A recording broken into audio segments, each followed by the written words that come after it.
Et bienvenue dans la peau d'un producteur. Aujourd'hui on va rempoter les petites boutures de thym citron. Alors bon, il y a eu un peu de...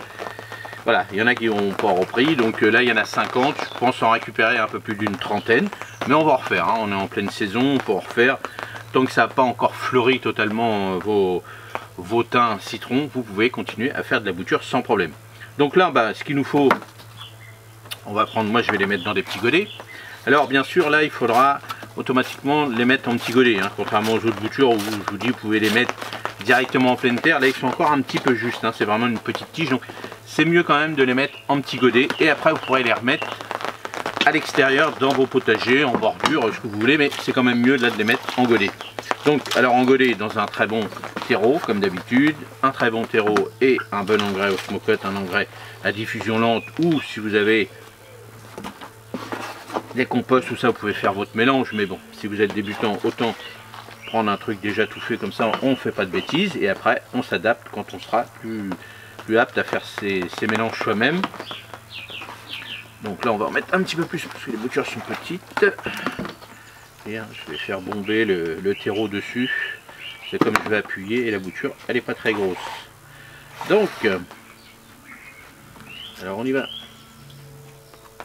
Alors là c'est les premières là, vous voyez, voilà, là ces petites boutures, vous voyez, hein, bon elle est encore un petit peu jeune, mais bon moi je préfère les rempoter rapidement. Donc là on y va tranquillement, tout doucement, hein, c'est pas la peine de décoller toutes les racines, les jeunes racines. Vous voyez, celle-ci elle est un petit peu juste, mais c'est pas grave, hop, je sais qu'il y a des racines, voilà.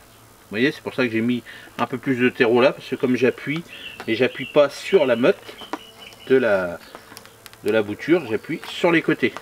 Vous voyez, là on va voir, là hop, je fais mon pré-trou, et là j'appuie tout doucement, et après j'appuie sur les côtés. Vous voyez, comme ça évite d'écraser la motte. Et ici, hop, c'est des petites racines toutes fines hein, quand même. Hein. Voilà, on va y aller tranquille. Hop, ça est sorti. Alors le thym, une terre légère, au soleil. Si vous avez des terres lourdes, argileuses, tout ça, il faudra voilà, moitié-moitié, hein, terreau, compost, que vous voulez. Mais il faut que la terre soit filtrante, hein, drainante comme on dit. Et ça c'est important parce que si vous mettez ça dans des terres lourdes, l'hiver il va pas passer l'hiver.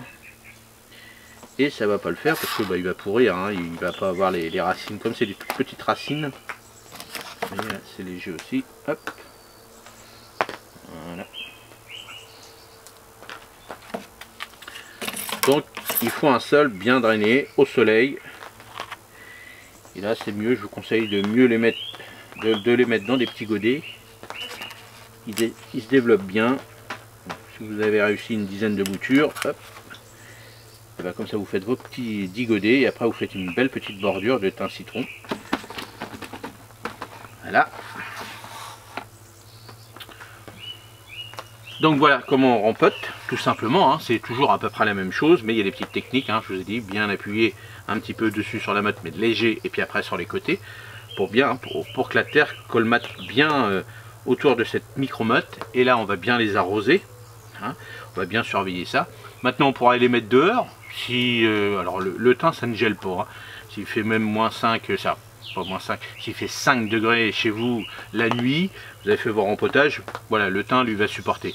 Donc après au-dessus, si c'est 8-9 degrés dans la journée, ça, dans la nuit, et puis après plus de température positive dans la journée, il n'y a aucun problème, vous mettez ça dehors. Le thym il n'est pas trop attaqué, il a juste un petit problème avec l'odium, le mildiou peut-être, voilà, un peu trop d'humidité sur le feuillage, mais bon ça va, c'est pas méchant quand même. Il n'y a pas de bestioles, il n'y a pas le... Voilà, avec l'odeur de citron, tout ça, ça les pousse, ça repousse un petit peu toutes ces bestioles là. Mais voilà, il n'y a pas de souci, voilà, c'est majeur avec la culture du thym, sauf si vous oubliez de l'arroser. Alors il y a quelques petits champignons qui viennent dessus, mais bon c'est rare quand même. Donc voilà, il n'y a pas de grand problème avec le thym citron, c'est juste faire une bonne plantation dans un sol bien drainé, au soleil, et puis tailler. Alors laissez toujours à peu près allez, 3-4 cm quand vous taillez hein, votre thym. Il faut quand même, faut pas le tailler à ras, contrairement à la ciboulette ou à d'autres aromatiques, hein, pour pouvoir qu'il se régénère. Et puis au moment où vous taillez comme ça, là vous lui redonnez un peu de nourriture, compost, engrais, ce que vous voulez, pour redynamiser un petit peu, hein. On appelle ça des engrais coup de fouet ou d'urine hein, par exemple. Pas sur le feuillage, bien sûr, tout autour, si vous faites avec de l'urine. Et puis avec le thym citron, on fait tout ce qui est à base de cuisine au citron, il n'y a pas de souci. Si vous voulez faire du poisson, du riz, des pâtes, tout ça, on fait plein de choses avec. On fait des cakes aussi au thym, au citron, on fait pas mal de desserts avec, tout ça, des glaces, tout ça. Donc voilà, et on fait beaucoup de choses et on se soigne aussi avec le thym. Il n'y a aucun souci, il faut avoir un thym citron à la maison, c'est toujours bien quand on manque un peu de citron. Surtout dans des préparations pot-au-feu, des choses comme ça, si vous voulez, avec un peu de citron, du poisson, de la crème, tout ça, c'est super bon. Voilà, je vais arrêter de parler de cuisine parce que je vais avoir faim. Et puis voilà pour cette petite vidéo dans la peau d'un producteur. J'espère que ça vous a encore plu. Et n'hésitez pas à me poser des questions dans les commentaires, j'y répondrai avec plaisir. Allez, à la prochaine vidéo. Salut, merci.